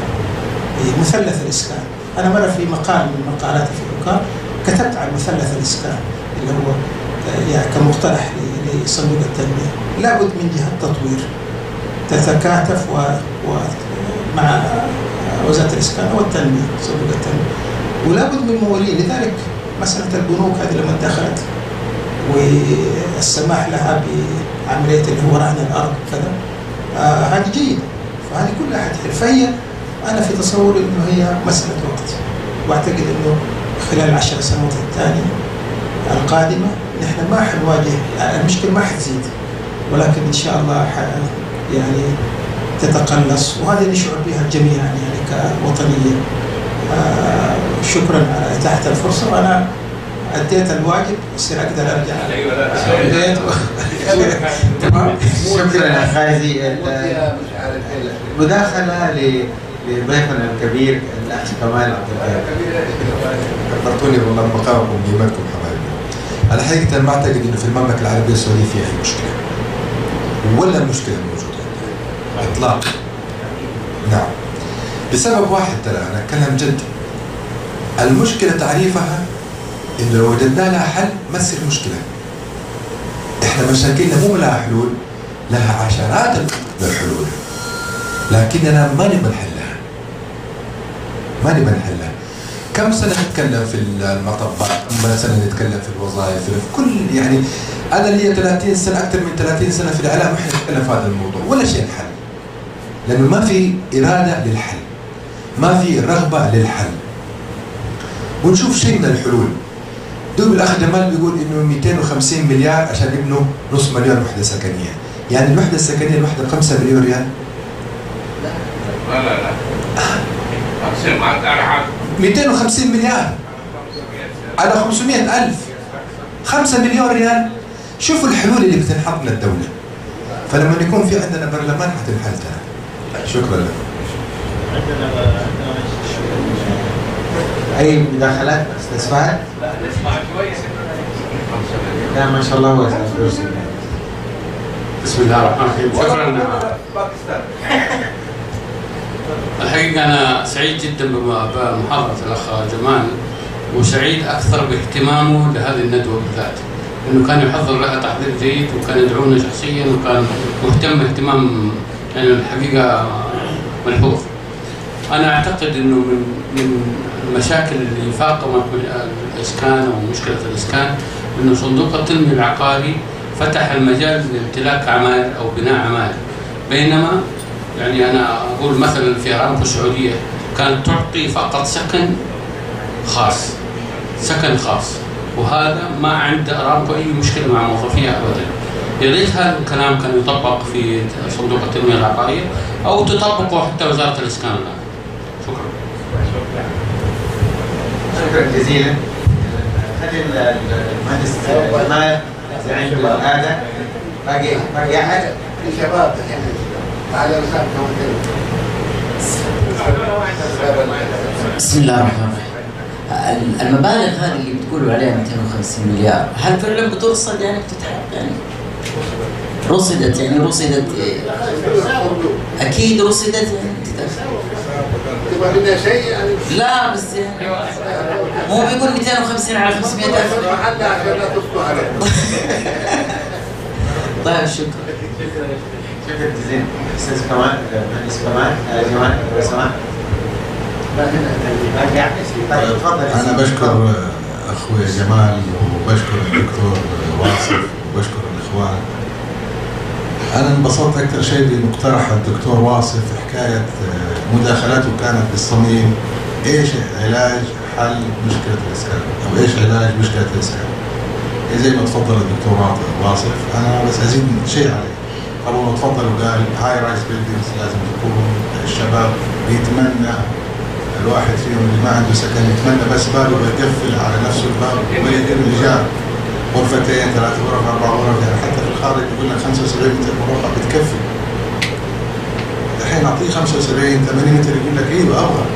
زمان كانت التفكير لا ابغى فله غير الفله ما ينفع. عشان الغلب والفقر. ايه تعال قول له دوبلكس، لا دوبلكس احنا والمهندس جمال عاصرنا المواضيع هذه، لا دوبلكس الحين صار ملحق يقول لك ايوه اعطيني بس ابغى اسكن ابغى ارتاح من الايجار. الحل اللي اقترحه الدكتور واصف انه تيجي الدولة تشتري الاراضي اللي في وسط المدن. هذه حتخلق نوع من الاوفر برايز وتشتغل الواسطات وتشتغل القوانين وتشتغل الفساد من الى. الدولة لازم تيجي على اراضي ملك الدولة، وانا هذا الحل اقترحته في 2006 في الرياض. انا هذه الافضل هتشتغل يا دكتور كله في كل الخدمات ما في شيء اسمه عن الفساد. ما نبغى نتكلم احنا، خلونا المجال مفتوح الله يرضى عليك. والتصوير انا بقول ذاك قال له يسجل قال لا فرق صور. بلاش هي الدولة تيجي تقول هذه الاراضي المفتوحة اللي في توصلها الخدمات مجبر. يعني حنفضل نحل 30 سنة قدام نلف في دائرة مغلقة ولا راحت الحل مشكلة الإسكان. زي ما الدكتور كمان قبل شويه الحل يكمن في حل واحد، اراضي ملك الدوله. 2 توصل لها خدمات. 3 تسمح بالهاي رايز بيلدينجز. بعد كده تجيب المطورين بالنص مليار او 250 مليار عادي يا شيخ، مو تبدي ل 10 مليار، تبدي ل 30 مليار بس. لا وات ايفر 250 مليار. لا 500,000 دي 500,000 وحده يعني تكلف الواحد 500,000. مرحبا انا راح اتكلفك الوحده زي ما تفضل المهندس جمال 200,000 و150,000 بس انا كدوله اعطيك ارض، انا كدوله اوصف لك الخدمات، انا كدوله اسمح لك بالهاي رايز بيلدينجز بس. النظام تبعه ارض وقرض لانه الكلام التطوير يجيبوا ياخذوا اكثر ووزاره الاسكان هذا مو حل يا دكتور، هذا هم اللي يقولوا الحل النظام. اي ارض تمنح بها الى حد ما يتم بناها بالكامل. حتفضل الفوضى موجوده وحتفضل البيع من تحت الطاوله ومن غير السقف وبيعقدوا 2 شهور يا دكتور. هي مخططات حق الدوله تعطيها بالشارع.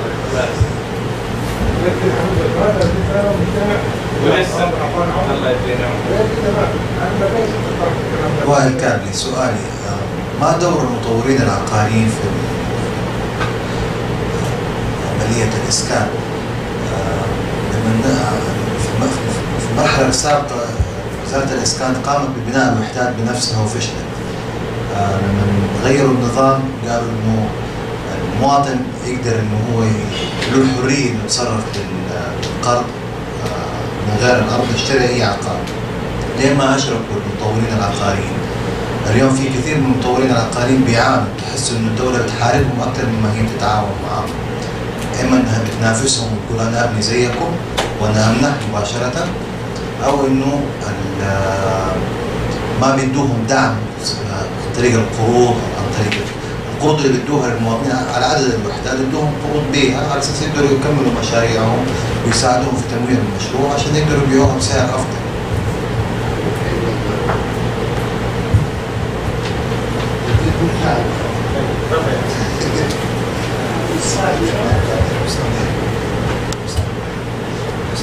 طيب انا احاول احمر على السريع ورد. بالنسبه للدكتور عادل او الدكتور واصف، طبعا بيتكلم على المناطق داخل المدن، لكن هو الفكره مش ترو، فكره اعاده حكر الارض. يعني الارض هي ارض الله والمال مال الله. فكان في مكة الحكر كان يعني الأشخاص اللي يملكوا الأرض بيحكروها لوجه الله في بناء البيوت. الآن عندنا يعني المشكلة في مكة موضوع البرماويين اللي هم بيسموه بعض المناطق برضه العشوائية. فهذه المفروض أنا أشوف إن هي الأراضي هذه توقف، يعني تصير أوقاف. والآن في توجه من الدولة بدعم الأوقاف، إنه القرار الملكي في إنشاء هيئة الأوقاف صدر في العام 2007. يعني طبعا الآن المفترض إنه وزارة الشؤون الإسلامية تعجل في قرار ثاني حسب ما سمعت إنه بالنسبة للشعب عامر إنه جاء توجيه إنه تكون أبراج استثمارية، أبراج عفوا أوقاف وليست استثمارية. وهذا التوجه المفروض انه يكون بالنسبه لمكه، وهذا يمكن يطرح في ندوه ثانيه، تكون مدينه الاوقاف، يعني عمليه الاراضي ونفس الشيء. نفس الشيء اللي هو اعاده الاوقاف المساكن في المدن السعوديه، مناطق بالنسبه لجده ومكه والرياض ولا في الشيء الثاني انه الان الكل بيتكلم على الشبوك والاراضي الخام. يعني ايش الحل؟ يعني هي غير مطوره الان مع قرار صندوق التنميه الان صارت مجمده. فهذا يحتاج له نوع من التحرك المجتمع المدني. انا اعرف اشخاص يملكوا اراضي وعندهم استعداد انهم يحطوها في مشاريع اسكان، لكن ما هم عارفين الان. او انه مثلا يقول لك انا اعطيك الارض وانت ابني فيها وسكن الناس، بس انا ما عندي يعني السهوله اني انا يعني بعمل فيها. فهذا يعيد فكرة الحكر بطريقة يعني التسويق، بطريقة تكون في وسطة في الخير في هذا الموضوع، تحرك في المجتمع. هذا بالنسبة للأفعال. طبعا بالنسبة للأراضي أنا مداخلة بس إذا حكاية الحكر غير الحكر كانت الدول السابقة زي الدولة العثمانية أو الأشراف وكذا كانوا ناس يعني فكرة يحجروا الأرض. تحجير الأرض يعتبر ترى يعني شو اسمه إحياء. فكان يجيهم أي واحد تجاره ويقول والله أنا بدي أبني، يقولوا طيب أنا أجرك مثلا 20 في 20 ولا 10 في 10 وتدفع لي 10 ريال كل سنة.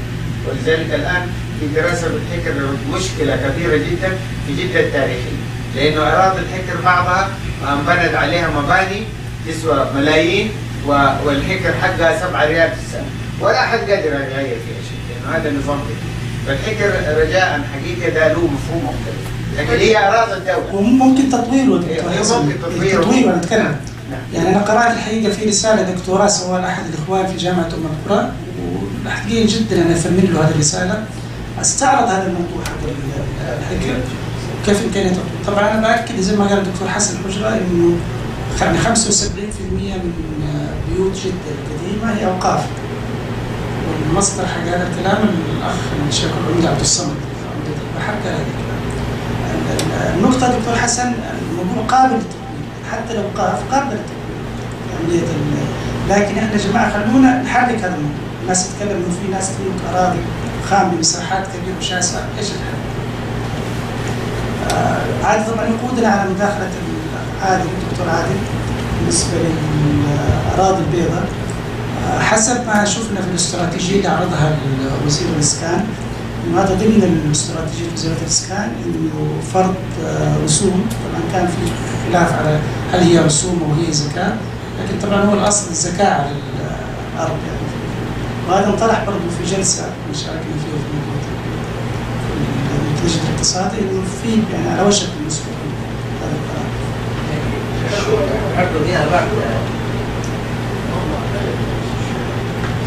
لا هو انطرح الموضوع قابل، يعني لابد انه مخرج فيه يعني، سواء طالما وقر في استراتيجيه الاسكان. كان المفروض يعطوا مقوله للارض صاحب الارض، اذا انت خلال سنه اذا ما بنيتها او ما صرفت فيها حيكون عليك او اخذ. والله عندك الاختيار. لا يبيع بزكاة، تطلع الزكاة على طول. ليس المهم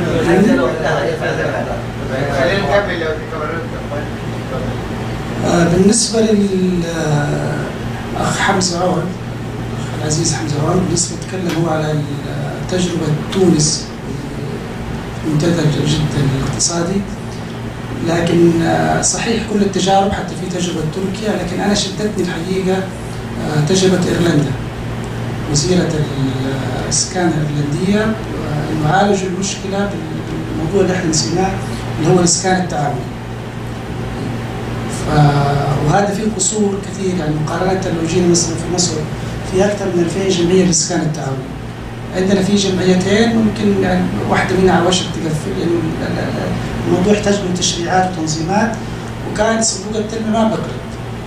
طبعا الاستراتيجية اللي عرضها وزير الاسكان بيقول إشراك المجتمع المدني في قضية الاسكان، وهذا يتطلب الحقيقة التحرك. لكن تجربة إيرلندا هي المسؤولية الاجتماعية، وكانت إيرلندا نفسها بتعطي الأراضي للمطورين بالمجان وبيبنوا سكن بيتوفروا.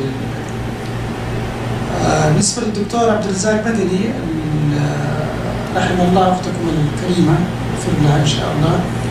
وكلنا تأثرنا بهذا الموضوع، وأنا زيدك من بيت بسيط إنه يعني سكان الرويس هناك من توفوا كبار في السن تأثيرا بهذا الموضوع.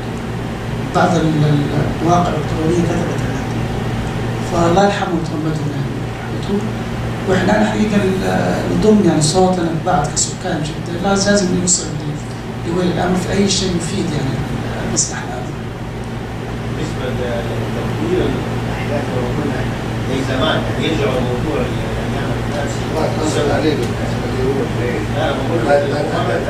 هو لا الموضوع اللي احنا التطوير العمراني الأحياء هي مسمى الدقيق لها الأحياء القديمة. هذا لابد يكون على مستوى المملكة. أنت تحط يعني استراتيجية، تحط تنظيم على مستوى المملكة. والحل الأمثل هو شك شوارع منفع العمل، بعدين تلقائيا هي المباني تتطور نفسها. لكنك انت 35 سنه 40 سنه يعني بالنسبه للايام والله شارع عليه وشارع يعني هي ليش حطينا نقطه ناقشه عشان نشوف وصلتوا لفين؟ هي ما عندنا مليارات دحين اللي هو بدل ما يحطوا المليارات دي كلها في حاجات ولا هذا النقطة الاستراتيجية في موضوع الأحياء اللي سمتها مالك مدينة جدة بالخطأ عشوائية، إنه عملية نقل الملكية، إنه الناس متمسكين ببيوتهم، وهذه أساساً ما هي قيمة مادية، لا، في قيمة اعتبارية وفي قيمة نفسية، إنك أنت مرتبط بهذا البيت، جدك، بيت والدك، فنقل الملكية من أفراد إلى شركات هنا الآن قلنا أيام قبل 35 سنة كان كنا متقبلين الكبار كنا متقبلين وفي والله في شارع هنا بيتي رايح خلاص لأنه مصلحة عامة. الآن ما في مصلحة عامة، ما في هذه مصلحة خاصة، شركة خاصة بتسوي عشان تستثمر. هو يا دكتور في حلول، ليش احنا نقول خلينا نفتح الأبواب؟ يعني المجلس البلدي المفترض يمثل السكان والشعب مفترض يتراقب. بل أنا أزيدك من بيت بسيط، بعض المشاريع اعتمدتها مالك جديد في مدينة جدة لم تعتمد في المجلس، كان في بالذات هذه المشاريع، لأنه يعني هناك من أوحى له هذا حاجة سلبية، شايف ما هي مصلحة عامة، أوحى له إنه هذا المشروع جاي بأمر من الدولة، الشيء غير صحيح. بل إنه سكان الرويس قابلوا أحد القياديين في البلد، الأمير نايف الله يرحمه ويغفر له، وقال عدد من سكان الرويس قال احنا ما جينا، اللي جاتكم الشركه اللي بتقوم بهذا المشروع الشركه. لا هو يا دكتور احنا قلت لك لو دخلنا في عنف هذا الموضوع اساسا امانه مدينه جده ارتكبت اخطاء. انا شخصيا بعد ما تعين الاخ هاني ابو راسم التقيت فيه في احد مراسم العزاء في جده وطلبت منه انه يقابل السكان يحط حلول تنتهي، ما صار شيء. قابلنا في مبنى مالك جده، جمع رجال من جده ورجال اعمال ناشطين وعرضت عليه نفس الموضوع. طبعا هذا الكلام قبل ما الامانه تعطي انذار، استخدمت اسلوب الانذارات وكان ده خطا كبير في تهديد السكان، وتوقف المشروع بامر خادم المشروع الوزاري. طيب الدكتور غازي طبعا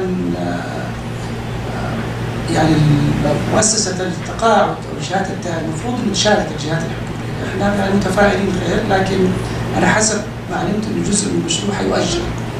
طبعا هو يعني هنا في نقطتين، في البعد الوطني هذا بتكلم عنه، وفي البعد الاستثماري. اللي أنا أعرفه في مؤسسة التقاعد في التأمينات الاجتماعية نظرتهم استثمارية، يقول لك أنا أبغى أجيب عائد، وهذا كلام صحيح. لكن أنا بشوف المفروض البعد الوطني الاجتماعي والإنساني التعاون مع جمعية المتقاعدين يصير في مشاريع خاصة جمعية المتقاعدين مؤسسة المجتمع المدني يعني.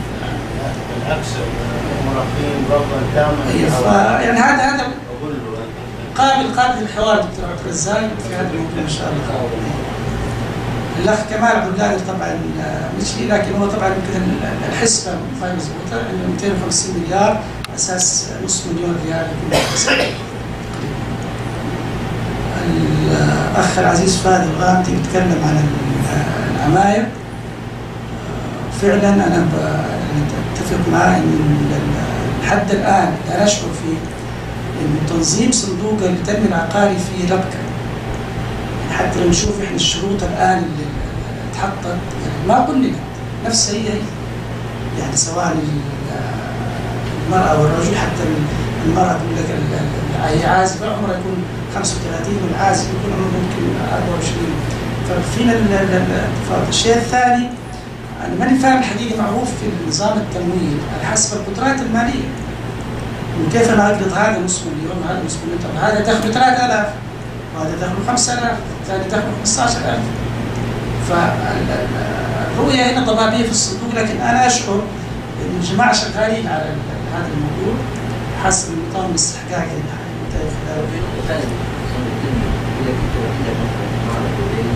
قال لك تبني دورين ثانية على أن تكون العمارة تتجاوز 3. هو الحلول واردة، احنا ضمن الأفكار اللي انطرحت الحين الناس في عودة لها اللي هي العائلة المتحدة، انك انت تعطي قرض 4 عوائل عشان ينشئوا عمارة. هذه احنا طرحناها. الحلول موجودة من يضرب من ذات القرض تبني عماير ومجموعة مع بعض. فيحتاج لها تفعيل كنت الضب والعقار. طيب النقطة اللي بقول لك عليها بداية إعطاء بدل سكن لجميع مسؤولين الدولة إلى حد إيجاد سكن زي ما عملوا. يسترجع الدولة والله من جد. هو صار يشرع أنا أعطوا بدل سكن وتأخذ الأطباء عارف الكلام ده؟ الأطباء الوحيدين. بالنسبة للموظفين فقط وبقية الشعب الموظف. ما في وظائف. الأخ الكريم اللي قال 250 مليار، يعني هي الآن القضية التنموية في المملكة ليست المادة، فلوس موجودة الحمد لله، خير موجود، لكن الكلام عن العمل الشغل. ف 250 مليار الآن. أنا حقيقة عندي إحصائيات بس هو ضيق الوقت، إنه الآن الإجمالي اللي بتنفذه وزارة الاسكان اللي تحت التنفيذ اتكلم على 27,000 وحدة سكنية. طبعا قبل كم شهر كانت 17,000، الآن في 9 مشاريع تحت. المهمة كبيرة والحمل كثير على وزارة الاسكان. أنا أشعر من هذه القضية قضية تنموية، لابد إنه وزارة الاسكان تتحرر من المركزية. يعني أنا شفت الوظائف النوع الأخيرة، يعني طالبين مهندس كهربائي وطالبين معماري مساعد، يعني دخلوا في امور تنفيذيه. يعني المفروض انهم يتعاملوا مع الشركات التطوير والان قضيه وزاره الاسكان الحقيقه ليست قضيه ماليه، ولكن هي يبدو انها قضيه اداريه تنمويه. وهذا المفروض ان كلنا رجال الفكر ورجال الناشطين في هذا الموضوع يقدموا مرئيات. أنا وجهة نظري إنه ضروري تحريك المناطق. يعني حتى طبعا صدر توجيه أخير من محمد بن ناف وزير الداخلية إعطاء صلاحيات لبناء المناطق. طبعا هذه قد تكون صلاحيات لها مرتبطة بالتنمية، بس المفروض يصير تحرك عاجل من وزير الإسكان، لأنه الناس اليوم بتنتقد. إحنا صح ما يعني انتقادات كثير ورؤية كيف، لكن تشوف الجرائد لحد إحنا سبنا يعني طفشنا نقرا المقال عن الاسكان يدوروا حول نفس الدائره، ان الوزاره ما نفذت، الوزاره ما عملت، الوزاره ما في آلية. نظام المناطق آلية تصير استقلالية، كل منطقة مستقلة وكل لها صلاحيات.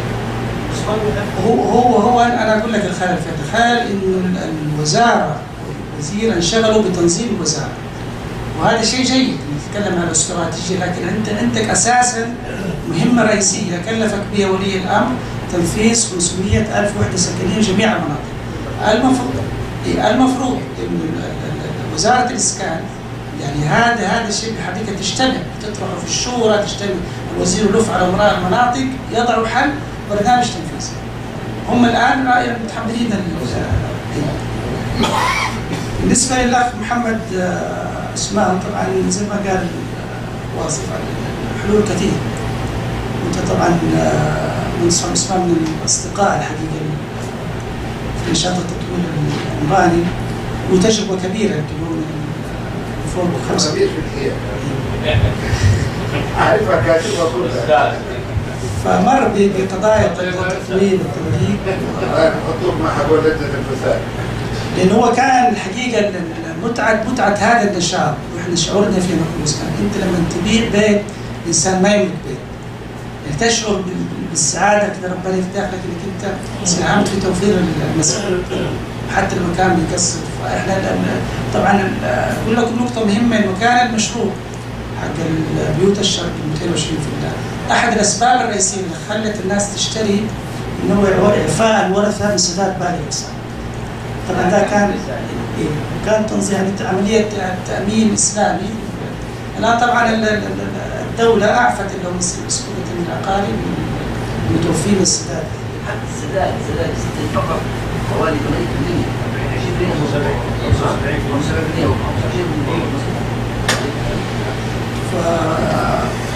يعني بالنسبة للشيء هذا تخصص القطاع التمويل، كيف يعني في شركات وضع على الشركات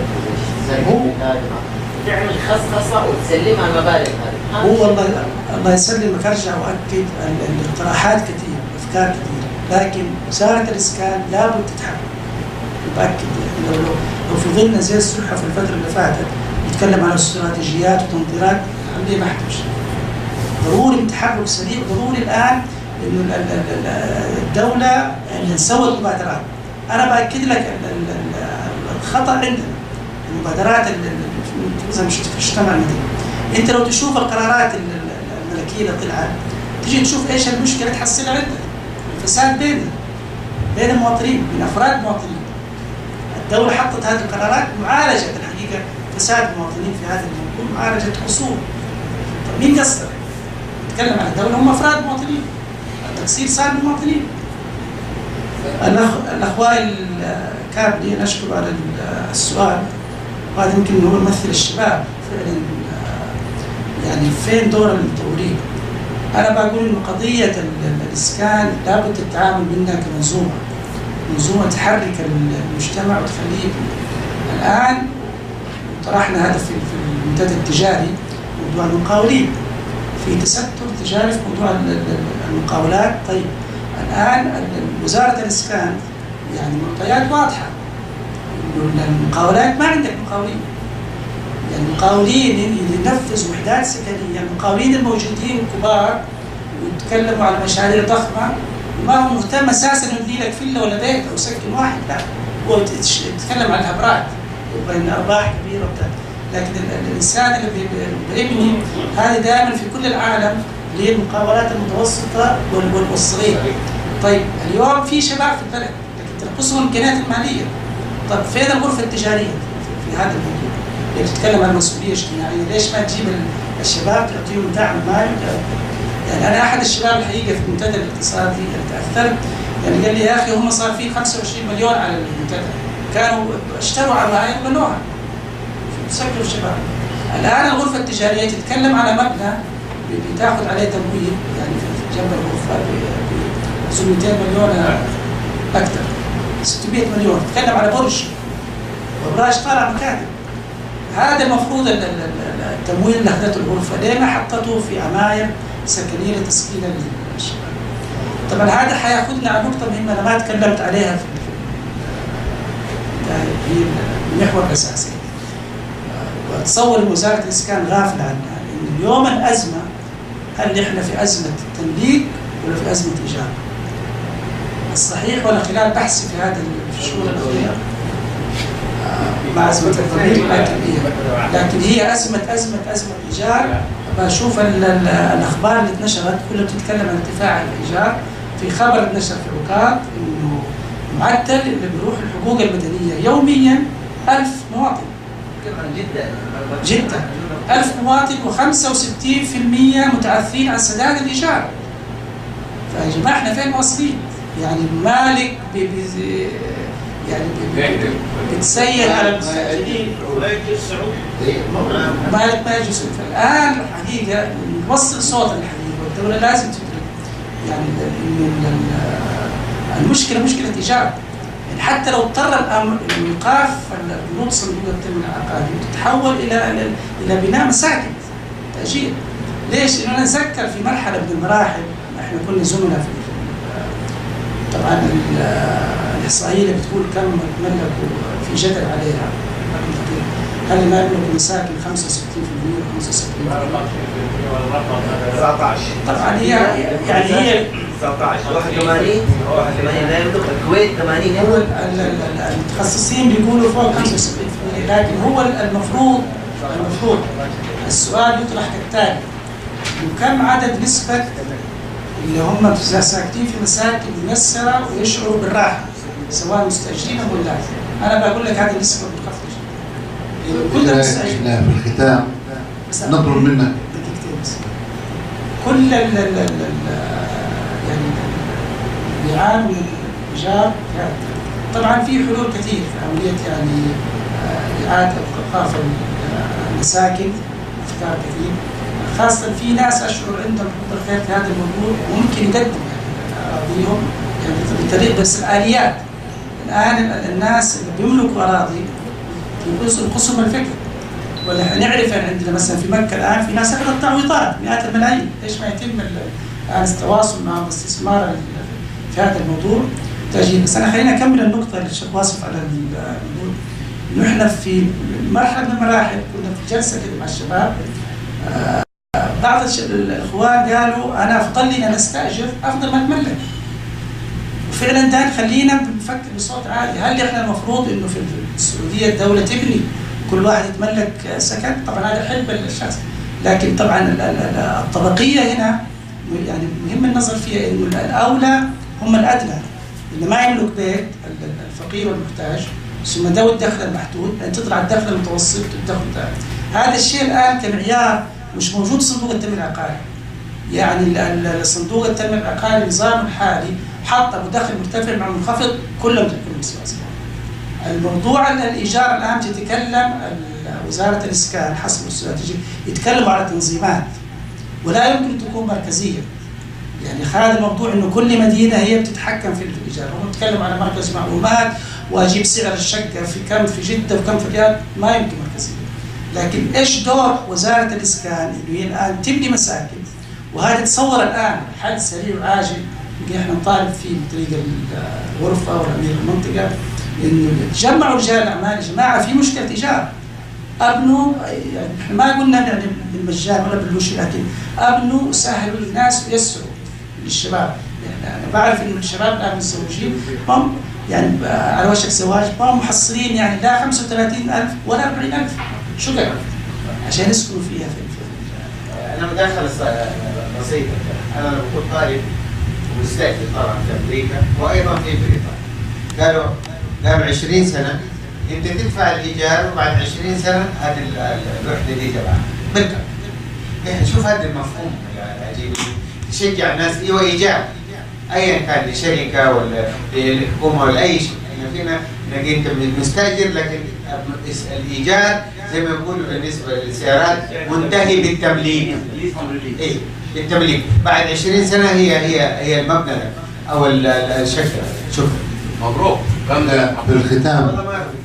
في الختام نشكر المجموعة على الحضور، والموضوع مهم جدا، وأطلب من المحاضر أخذ الأفكار، ودائما نحب نخرج من المجلس بشيء مفيد.